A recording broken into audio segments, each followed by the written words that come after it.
दोस्तों, मैं सबसे पहले तो सहगल फाउंडेशन और HDFC बैंक परिवर्तन परियोजना के जो पदाधिकारी हैं उन सबका तहे दिल से शुक्रगुजार हूं कि उन लोगों ने मेवात के काफी गांवों में जाकर किसानों को मोटिवेट किया, किसानों को जागरूक किया और आज उन्होंने राष्ट्रीय मेवात किसान दिवस मनाने के लिए आज आप लोगों के गांव में गुजर नंगड़ा में लोग पहुंचे हैं। इन लोगों का मेन उद्देश्य यह है कि किसान किस तरीके से अपनी आमदनी को बढ़ा सकते हैं। ये ज्यादा से ज्यादा इनका ये प्रयास होता है कि जिस तरीके से आज पानी की किल्लतें बहुत काफी ऐसी जगह है जहां पर पानी की बड़ी किल्लतें हैं। अगर फिरोजपुर झिरका हल्के की अगर बात करते हैं तो पाटखोरी गांव जैसे जो पहाड़ की तलहटी में काफी दर्जनों गांव ऐसे हैं जहां पर 1200 से 1400 फीट तक पानी जमीन के अंदर नहीं है। और आप ये लगा सकते हैं कि इतना और नीचे धीरे धीरे बरसात बहुत कम होती है। ये हम लोग वन को जो पेड़ पौधों को उजाड़ने में लगे हुए हैं इनकी वजह से, क्योंकि ये बरसात लाने में सहायक ये पेड़ पौधे होते हैं। पेड़ पौधों को हम नष्ट करने में लगे हुए हैं और जो पानी का जो स्तर है वो नीचा जा रहा है।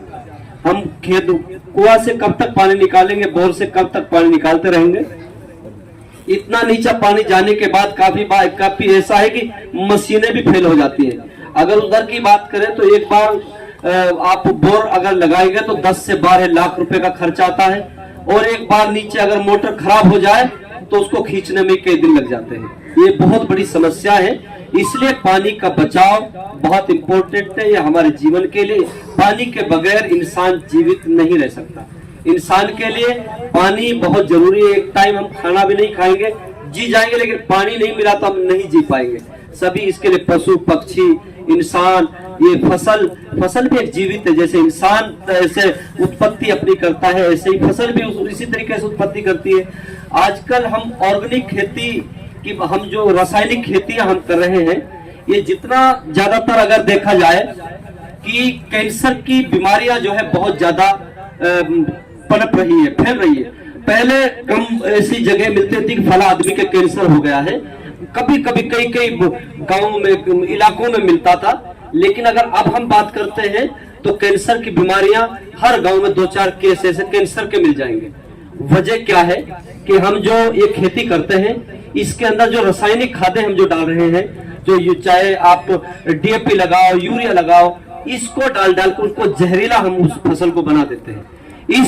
हम धोते भी नहीं, इसकी धुलाई भी नहीं करते, सीधा कहीं से मंडी से आया और जो घर में लाए, कहा तो हो सकता है कि गाजर आपने रास्ते में वहीं से खरीदी वही खाना शुरू कर दिया, केला आपने लिया और जो छीला और खाना शुरू कर दिया।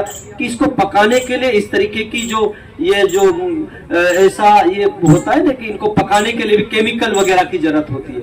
इसलिए इन चीजों से बचने के लिए हमको ऑर्गेनिक खेती करनी चाहिए। और ऑर्गेनिक खेती के लिए जो ये गाय का गोबर है, भैंस का गोबर है, गाय का मूत्र है, ये इन चीजों का जो नीम के पत्ते हैं, इस तरीके का एक घोल बना के और जब आप पानी देते हैं तो उस पानी के अंदर धीरे, जैसे हम टपका के तहत हम डाल सकते हैं, धीरे धीरे चलता रहे उसमें भी और उसमें मिलता रहे, तो इसका बहुत फायदा होता है।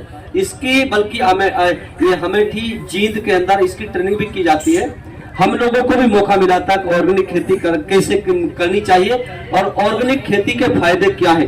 पहली बार में हो सकता है कि आप लोगों को कमी, इसके लिए फसल में कमी आ सकती है, लेकिन आप धीरे धीरे रेगुलर जब आप इसको रासायनिक खेती को छोड़कर आप ऑर्गेनिक खेती की तरफ आएंगे तो आपकी फसल दिन प्रतिदिन बढ़ती चली जाएगी और जमीन की जो उर्वरक शक्ति है वो उर्वरक शक्ति भी ज्यादा बढ़ती चली जाएगी। इसलिए हमको रासायनिक खादों को छोड़कर ऑर्गेनिक खेती की तरफ आना चाहिए। तो मैं शुक्रगुजार हूं कि सहगल फाउंडेशन के लोगों का, इन लोगों ने मुझे यहाँ बोलने का मौका दिया और उसके लिए मैं बहुत बहुत धन्यवाद करता हूँ। शुक्रिया। अस्सलाम वालेकुम।